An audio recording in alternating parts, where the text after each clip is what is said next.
Theresa May has said further measures have been drawn up to reassure MPs about a Brexit deal, but she warned that defeat in the Commons would leave the country in uncharted territory. Labour has said a new 10-year plan for the NHS in England lacks the money and staff needed to make it work. The government has insisted it will meet its deadline for introducing universal credit, despite another delay in the rollout of the benefit. The King of Malaysia has abdicated without warning. In the FA Cup, non-league Barnet have beaten Sheffield United of the Championship. Fulham have also been knocked out. Theresa May has insisted the government is still working on getting further assurances from the European Union that might persuade MPs to back a Brexit withdrawal agreement. Speaking as MPs returned to Westminster for what will be a critical session, the Prime Minister insisted a vote on the deal would definitely go ahead and warned that the UK faced uncharted territory if it was rejected. But this afternoon, the Democratic Unionist Party, which supports the government on key votes in the Commons, said the toxic problems with the deal were still there. Here's our political correspondent, Nick Eardley. It may be a new year in Westminster, but the debates around Brexit feel very familiar. Theresa May continues to stick to her plan, saying it delivers on the referendum result and protects the economy. But she also knows many MPs disagree, and she told Andrew Marshall she wanted to offer them reassurances. What we'll be setting out over the next few days is measures in three areas. The first is measures that will be specific for Northern Ireland. The second is a greater role for Parliament as we take these negotiations into the next stage for our future relationship. And the third, and we're still working on this, is further assurances from the European Union to address the issues that have been raised. The problem for Mrs May is that assurances so far have not been enough. Many Conservative MPs still intend to vote against her plan. The Democratic Unionists, the party which keeps the Conservatives in power, said today that fundamental problems with the deal remained. As things stand, a government defeat still appears likely in around 10 days' time. Mrs May warned of uncharted territory if that happens. She refused to rule out bringing her plan back to Parliament if it is rejected the first time. But she also refused to be drawn on potential fallback options. That creates uncertainty for different sides opposed to the PM's plan. Could those wanting another referendum end up with the UK leaving without any trade deal? Or could those wanting no deal end up with no Brexit at all? Labour, meanwhile, continues to wrestle with what it does if the Prime Minister's plan is rejected.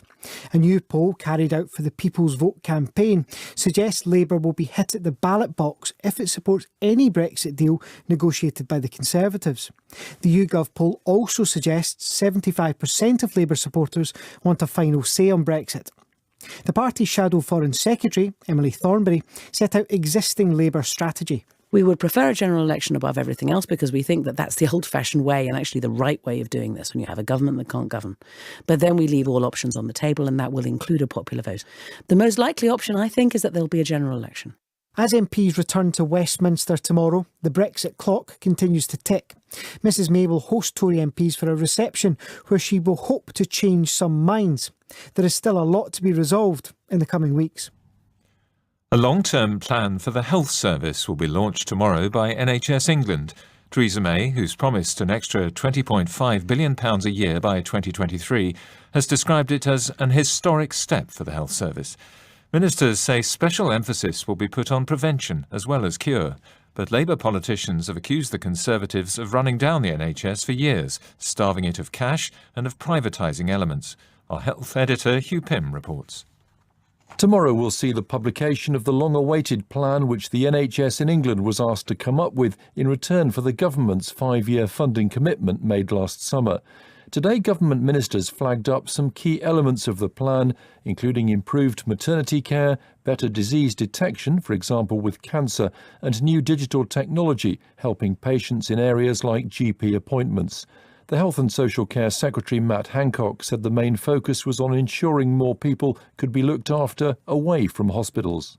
We need to put extra money in, but we want to spend that money as much as possible on preventing people from getting ill in the first place, helping them to stay healthier. So the biggest increase, the biggest part of that funds is going to go $4.5 billion to primary care, to GPs and to community services, all about trying to make sure that the hospitals can be there for the people who really need them.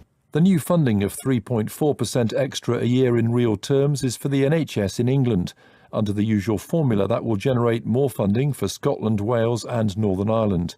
But Labour's John Ashworth argues that in England it's less straightforward.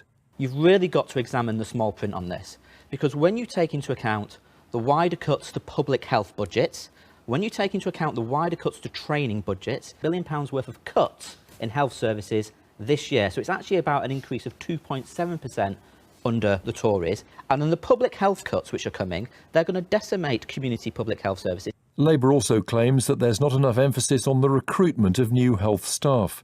Tomorrow's plan is for the NHS. The government's policy document on social care in England, known as a Green Paper, has not yet been published, though ministers say it's due in weeks.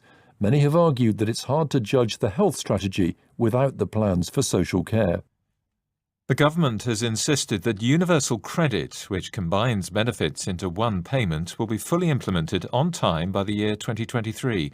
Amid mounting criticism of the system's rollout, the Work and Pensions Secretary Amber Rudd is expected to defer a Commons vote on transferring 3 million claimants onto the new benefit. Instead, she plans to first seek approval to move just 10,000 in order to monitor the so-called managed migration. Our social affairs correspondent Michael Buchanan has this report. More than 1 million people are currently on universal credit, which is due to be fully rolled out by the end of 2023, 6.5 years later than originally scheduled. And the decision by the Work and Pensions Secretary Amber Rudd to seek 2 parliamentary votes on the next stage, moving existing benefit claimants onto universal credit, risks further delay. A vote will be held in the next few weeks on moving 10,000 people across, and if that succeeds, MPs will vote again on the remaining 3 million people next year. But if the initial pilot doesn't go well, can the rest of the process proceed as planned? Both the Prime Minister and Amber Rudd maintain today that it can, but Ms Rudd has previously said she won't be bound by arbitrary timetables. For the opposition parties, today's concession is good news.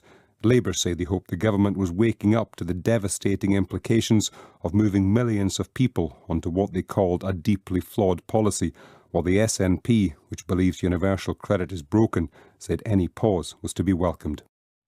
Detectives in Surrey have spent a second day questioning a man arrested on suspicion of murdering a train passenger in front of his 14-year-old son. Lee Pomeroy was attacked on board a service from Guildford to London Waterloo on Friday, a day before his 52nd birthday.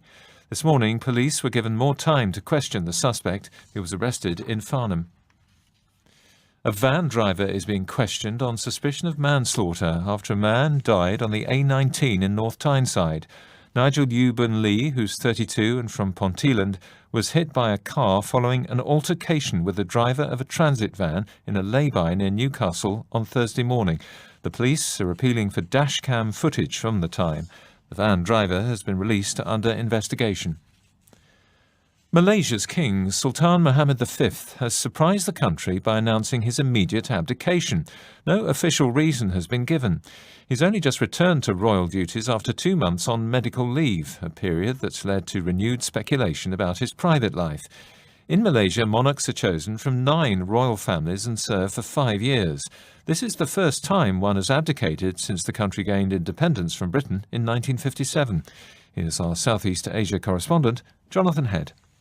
Malaysia's sultans are accorded an officially revered status which inhibits any open criticism of their sometimes lavish lifestyles. However, rumours and online comment about the habits of King Muhammad V have proliferated since he took up his turn as the country's constitutional monarch 2 years ago.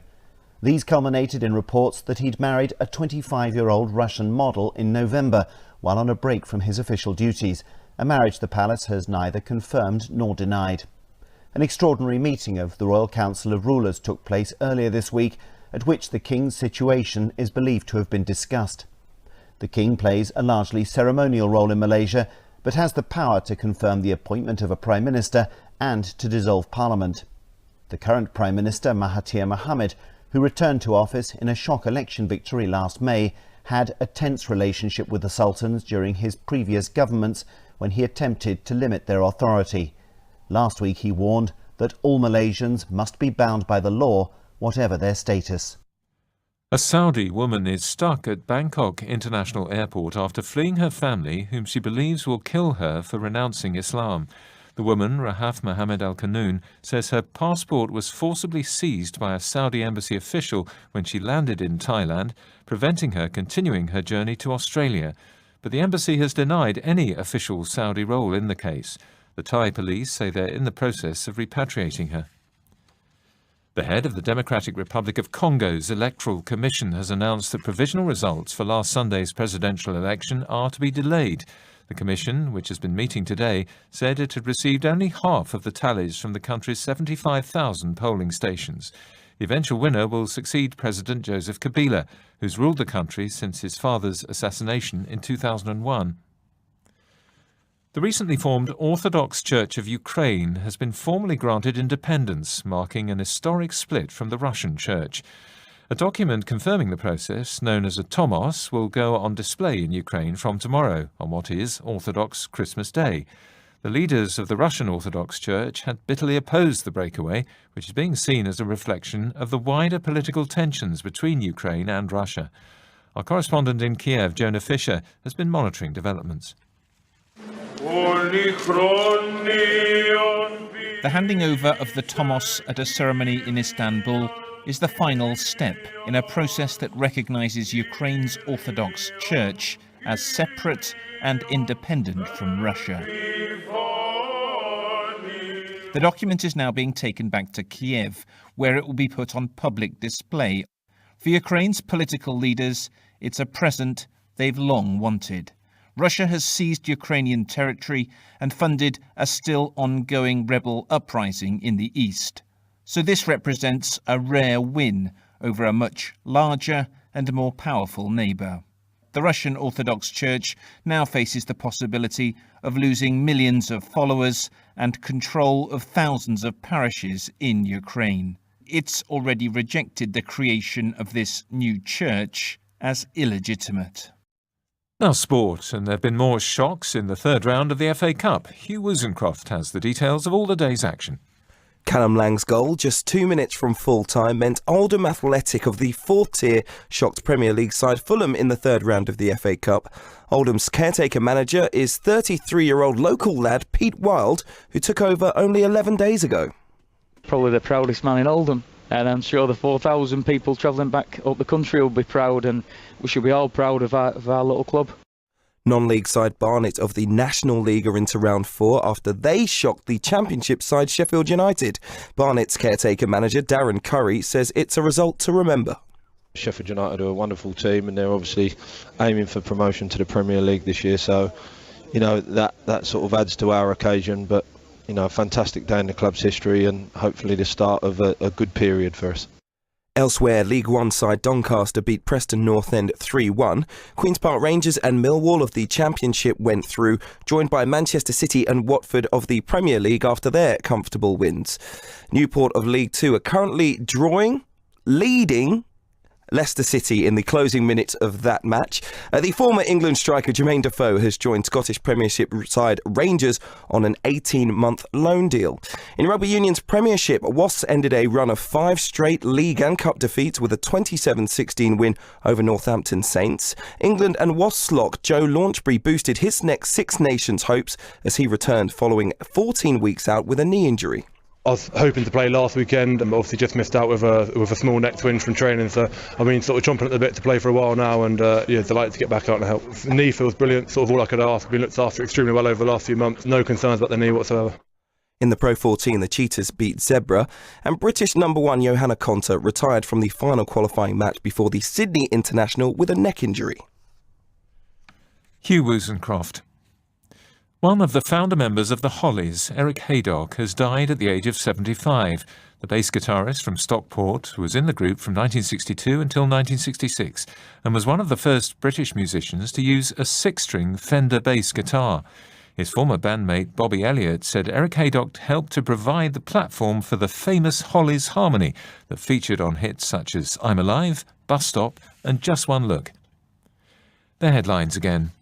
The government is to set out further measures in the coming days to persuade MPs to back the Brexit deal with the European Union. Labour has questioned whether there is enough money and staff to implement a new 10-year plan for the NHS in England. The King of Malaysia has surprised the country by announcing his immediate abdication. BBC News.